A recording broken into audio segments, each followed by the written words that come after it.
Okay, so here's a fun one. This is The Hills Have Thighs.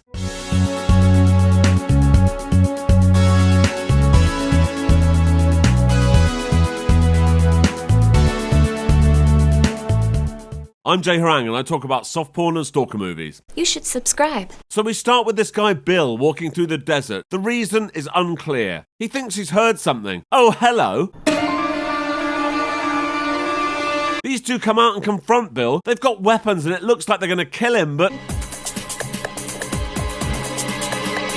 And then they bang. This is Ben and his girlfriend Mary, and Mike and his girlfriend Sandy. They've come up to this motel and it turns out they're all friends of Bill's, who's been missing for a month. You know, I heard they only looked for him for a week. And you thought best to give it a further 3 weeks before doing anything about it. I see. Sandy recalls how she once had sex with Bill. This encounter just so happened to also take place in this same desert, so the budget allows for a flashback of that. So it's clear why Sandy is keen to find Bill. Yes.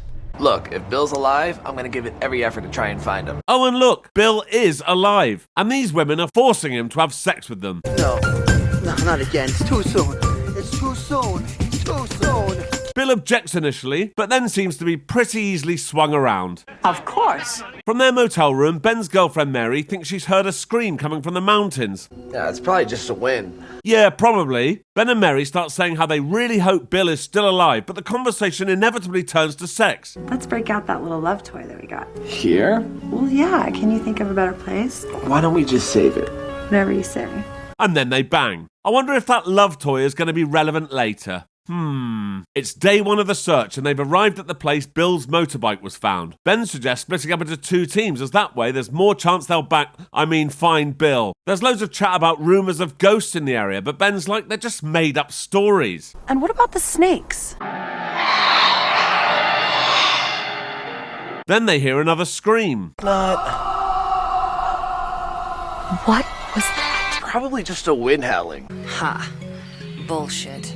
So no way they're splitting up now. Somehow, Mike has spotted a sign on the floor, despite it being fully buried in the ground. Ben's like, oh, that sign means that this area was used for nuclear testing, so people who came here back in the day are either dead or worse. What do you mean something worse? Mutation. But they crack on anyway. So Ben and Mike decide they get a better look around the area if they climb these rocks, but the girls say it's too steep. So while the boys climb the rocks to get a better look, Sandy is telling Mary about all the men she's shagged behind Mike's back. There was Rocco, Rodrigo, Rafael. You little whore. Up on the rocks, Mike's also discussing his and Sandy's relationship. She would never, ever cheat on me.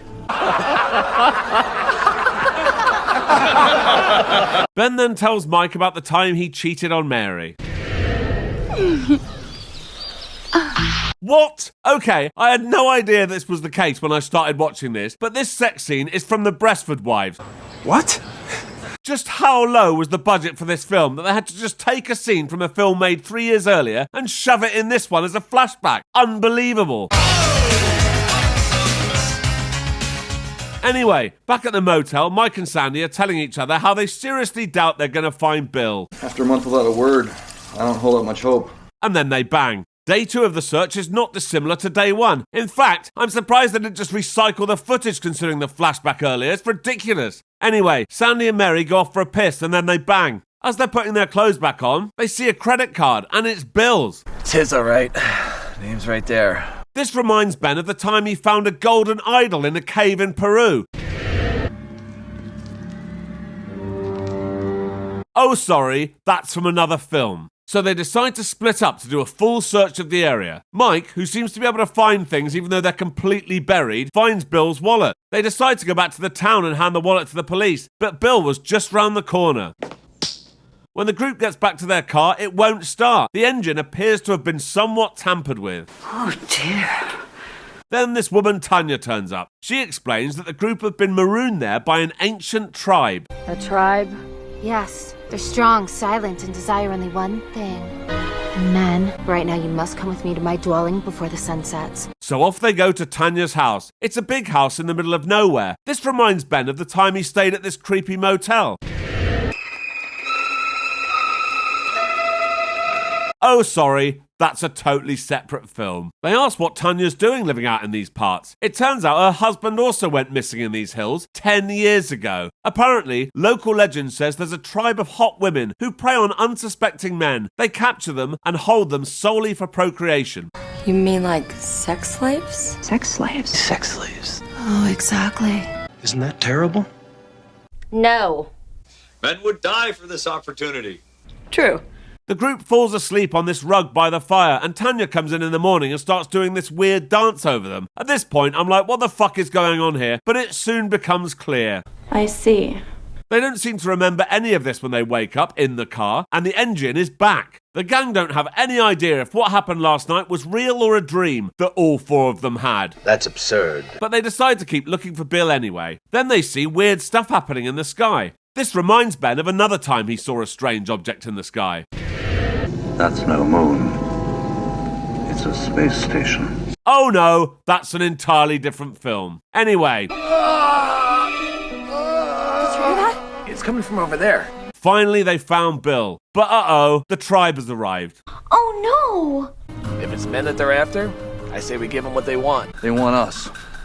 The men. So the plan is for Sandy and Mary to take Bill to the car while Ben and Mike distract the cave women. Oh, I see. Okay, ladies, who's first? And then they bang. Back at the car, Bill and the girls are like, they've been ages, what do we do? They'll never escape. But then they see Ben and Mike walking towards them arm in arm with the tribe. I'd like to introduce you to our newfound friends. How did you ever manage to get them so pacified? Well, remember that love toy Ben and Mary mentioned earlier that they were saving for later? Well, luckily, Ben decided to take it with him on the search for Bill. Never leave home without it. Yeah. I say we have a little fun.